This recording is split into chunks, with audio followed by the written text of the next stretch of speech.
Bonjour, je voulais vous parler aujourd'hui d'un post qui m'a interpellé sur LinkedIn. Donc je parlerai aujourd'hui de différences interculturelles et développement international. Alors dernièrement sur LinkedIn, il y a un athlète des Jeux Olympiques français qui a posé une question qui demandait: l'herbe est-elle plus verte ailleurs?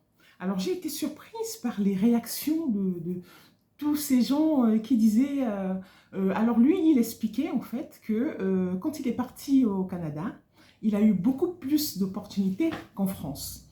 Et ce qui m'a surpris, c'est vraiment tout ce tollé, ces réactions des gens qui disaient: arrêtez de critiquer la France, c'est la France qui est ton sponsor, tu as commencé ta carrière en France, et ainsi de suite, et ainsi de suite. En fait, je fais cette vidéo pour faire un point, pour expliquer que ce n'est pas parce qu'on trouve des opportunités ailleurs qu'on n'aime pas son pays. On peut aimer son pays et trouver des opportunités ailleurs, et j'en suis la preuve vivante. Quand je suis partie m'installer à New York il y a quelques années, en fait, c'était parce que j'avais eu une opportunité de partir et que je me suis effectivement beaucoup plus épanouie à New York. J'ai eu des opportunités que je n'avais jamais eues en France, j'ai eu une visibilité que je n'avais jamais eue en France, et j'ai aussi fait une progression rapide dans ma carrière.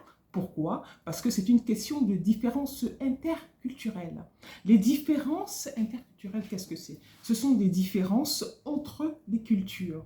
Selon le pays, on n'a pas le même mode de pensée, on n'a pas la même façon d'agir. Et c'est vrai que pour quelqu'un comme moi, qui suis multipotentiel, bon ça je l'ai découvert un peu plus tard, hein, c'est vrai que j'ai beaucoup plus de possibilités. On privilégie vraiment la façon de penser out of the box, comme on dit. Et en France, j'étais considérée comme dispersée, et là-bas, je suis considérée comme talented. Voilà, donc on aime la France, on aime notre pays, mais les différences culturelles font que peut-être qu'on s'adapte mieux à un autre pays où on a des meilleures possibilités, et ça ne veut pas dire qu'on n'aime pas son pays. Moi, j'ai la chance de me considérer comme une métisse culturelle, parce que je suis née en France, j'ai grandi en Afrique, au Cameroun, et j'ai fait toutes mes études entre la France et la Côte d'Azur, Nice. J'ai travaillé à Nice, Monaco et toute la French Riviera, et je vis maintenant entre les États-Unis et la France. Parce que la France me manque aussi, c'est mon pays, je suis française, je suis franco-camerounaise, j'aime à le dire. Voilà, et je dis souvent que j'ai trois amours: mon pays, New York et la Côte d'Azur, non, la France, voilà. Donc les différences multiculturelles font que, interculturelles et multiculturelles, font que des fois on s'adapte mieux dans un pays et peut-être pas dans l'autre. Mais ça ne veut pas dire qu'on n'aime pas son pays. Voilà, je voulais faire ce petit point aujourd'hui. Je suis Angèle Ventugol-Ognier, je suis consultante en affaires publiques, communication globale et relations internationales. Et depuis quelques années, à la demande de nombreux Américains, je les accompagne en France, ceux qui veulent s'installer, découvrir ou investir en France. Voilà, c'est une activité que j'ai commencée un peu comme ça, par hasard, sur les conseils d'un ami américain, justement, de Los Angeles, qui voulait acheter sur la Côte d'Azur. Et je l'ai accompagné dans cette démarche.